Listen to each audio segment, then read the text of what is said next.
नमस्कार दोस्तों, स्वागत है आपका फिर से एक नई वीडियो में। तो दोस्तों, बीएसएनएल थर्ड पीआरसी फाइनल होने वाली है और इस पर मैं वीडियो भी बना रहा हूं। इसके जस्ट पहले मैंने एक वीडियो बनाया था जहां पर मेरे एक सब्सक्राइबर है, उन्होंने मुझे कमेंट करके एक सवाल पूछा है, जो सवाल बहुत ही ज्यादा अहम है। फैमिली पेंशनर्स के बारे में है वो सवाल। और वो सवाल क्या है, वो सवाल सबसे पहले मैं आपको बता देता हूँ, उसके बाद यहाँ पर हम वीडियो को शुरू करेंगे। ठीक है, तो देखिए यहाँ पर जो सवाल है वो सवाल यहाँ पर कुछ इस तरीके से पूछा गया है। धर्मेंद्र सरोज मेरे सब्सक्राइबर है, इलाहाबाद से है, उत्तर प्रदेश से है। उन्होंने पूछा है कि सुनील जी नमस्कार, मेरे पापा जी बीएसएनएल में टीटी पोस्ट से 31 मार्च 2018 में रिटायर हुए। ठीक है, यानी कि वो थर्ड पीआरसी लागू होने की इफेक्टिव डेट है 2017 और उसके बाद यहाँ पर रिटायर हुए 2018 में। उनका बेसिक पे 22,580 रुपये था। ठीक है, यानी कि बेसिक पे उनको जिस टाइम रिटायर हुए उस टाइम इतना मिल रहा था। ठीक है, और 7 जुलाई 2021 में उनकी डेथ हो गई, यानी कि वो एक्सपायर हो गए। अब यहाँ पर फैमिली पेंशन मार्च 2025 से शुरू हुई है, जिसका बेसिक पे 6,774 रुपये, यानी कि बेसिक पेंशन उनको 6,700 के करीब मिल रही है। और उनका मूल पेंशन यानी कि डीए भत्ते वगैरह सब मिलाकर 22,571 रुपये है। सुनील जी, मेरा एक सवाल है कि क्या मेरी माताजी को बीएसएनएल थर्ड पीआरसी के बाद लाभ मिलेगा?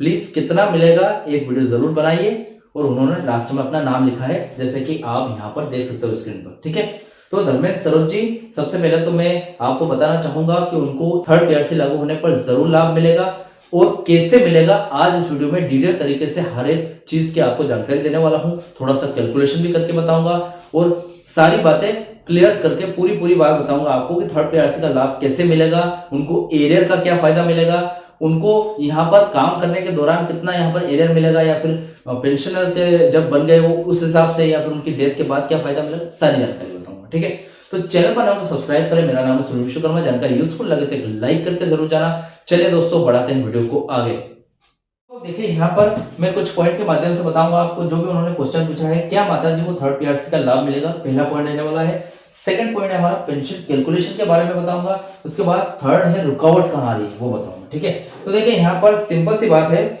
देखिए, सबसे पहला पॉइंट है क्या माताजी को थर्ड पीआरसी का लाभ मिलेगा या नहीं, इसको जान लेते हैं। देखिए, इसका सीधा सा मतलब है कि हाँ जरूर मिलेगा। ठीक है, अभी जब भी बीएसएनएल थर्ड पीआरसी लागू होगा तो इसका लाभ उन सभी कर्मचारियों को मिलेगा जो इसके लागू होने की प्रभावी यानी कि जो इफेक्टिव डेट है के समय सेवा में थे या फिर उसके बाद रिटायर हुए हैं। क्योंकि जो आपके पिताजी है वो मार्च 2018 में रिटायर हुए और थर्ड पीआरसी जनवरी 2017 से पेंडिंग है और इफेक्टिव डेट भी 2017 की है। इसलिए आप और आपकी जो माताजी है वो फैमिली पेंशनर्स के रूप में उसके हकदार है। ठीक है, अभी पेंशन कैलकुलेशन की बात करें और मौजूदा स्थिति की बात करें तो देखिए, रिटायरमेंट के समय आपकी जो बेसिक पे, ठीक है, आपके पापा की जो बेसिक पे 22,580 रुपए थी, यानी कि मार्च 2018 में। ठीक है, थोड़ा सा जस्ट कैलकुलेशन भी कर लेते हैं।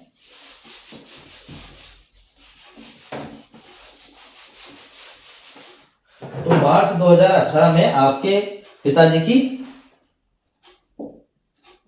मार्च 2018 में आपके पापा की जो बेसिक पे थी वो थी 22,580 रुपए थी। ठीक है, अभी मौजूदा पेंशन की बात करें तो उन्होंने जो आपने मूल पेंशन की बात करी, ठीक है, यानी कि जो आपने मूल पेंशन की जो बात की है 22,571 रुपए, वो इसका मतलब ये है कि पिछले रिवीजन में डीए और महंगाई भत्ता, मतलब जो आपको डीए, आपके पिताजी को जो डीए मिल रहा था, और आपने देखिए मूल पेंशन की जो बात की है 22,571 रुपए, वो कुछ इस तरीके से मिल रही है आपको कि आपकी बेसिक पेंशन और डीए को मिलाकर मिल रही है। ठीक है, फैमिली पेंशन के नियम के अनुसार कर्मचारियों की मृत्यु के बाद पत्नी को अंतिम बेसिक पे का 30% मिलता है। ठीक है, फैमिली पेंशन के रूप में, और वो बढ़ी हुई दर की अवधि के खत्म होने के बाद। ठीक है, यानी कि 30% मिलेगा आपको, जो आपके पिताजी को जो बेसिक पे मिल रहा था उसका 30%। ठीक है, अब थर्ड पीआरसी के बाद क्या बदलेगा वो देख लेते हैं। अगर 15% फिटमेंट जैसा की मांग की जा रही है, कर्मचारियों ने मांग की है, ठीक है, के साथ पीआरसी लागू होता है तो उनकी माताजी यानी कि आपकी जो माताजी है उनको बेसिक पेंशन में लगभग 15 से 25% की बढ़ोतरी देखने को मिलेगी। यानी कि आपकी बेसिक पेंशन कितनी थी, 6,700 के करीब थी। ठीक है, तो उसमें 15 से 25% की बढ़ोतरी देखने को मिलेगी और साथ ही 1 जनवरी 2017 से लेकर अब तक यानी कि 2026 तक का एरर भी आपको मिलने की पूरी संभावना है। ठीक है, रुकावट कहां आ रही वो देख लेते हैं। ठीक है, बीएसएनएल में थर्ड पीआरसी लागू होने में सबसे बड़ी बाधा है अफोर्डेबिलिटी क्लोज है। जैसा कि मैंने पिछले कई वीडियोस में बताया है, आपको भी बता दूं, सरकारी नियम के अनुसार कोई भी पीएसयू, ठीक है, यानी कि जो भी पीएसयू के अंतर्गत जो भी कंपनियां आती है, पे रिवीजन तभी दे सकता है जब वह पिछले 3 सालों से मुनाफे में हो। अब बीएसएनएल मुनाफे में है नहीं, अब बीएसएनएल तो फिलहाल घाटे में है और वो उभरने की कोशिश कर रहा है। यूनियन लगातार मांग कर रही है कि पेंशन भोगियों का मामला पे रिवीजन, जो वेतन रिवीजन है, उससे अलग यानी कि डीलिंग कर दिया जाए।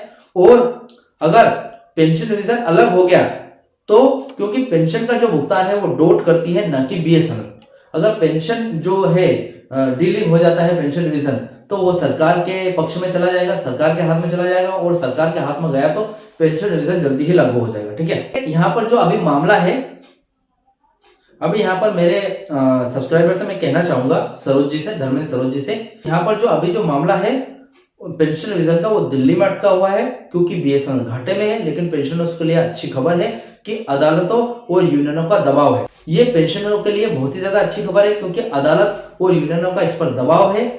कम से कम पेंशन तो रिवाइज हो ही जाएगी, यानी कि देखा जाए तो भले पे रिवीजन भले रिवाइज नहीं हो, लेकिन पेंशन रिवाइज जरूर होगी। ठीक है, जैसे ही यह लागू होगा तो माताजी की जो 6,774 वाली आपने जो बताई थी बेसिक पेंशन, वो बढ़ जाएगी और पिछले सालों का मोटा एरियर यानी कि 9 सालों का जो बकाया है वो भी एक साथ खाते में आ जाएगा।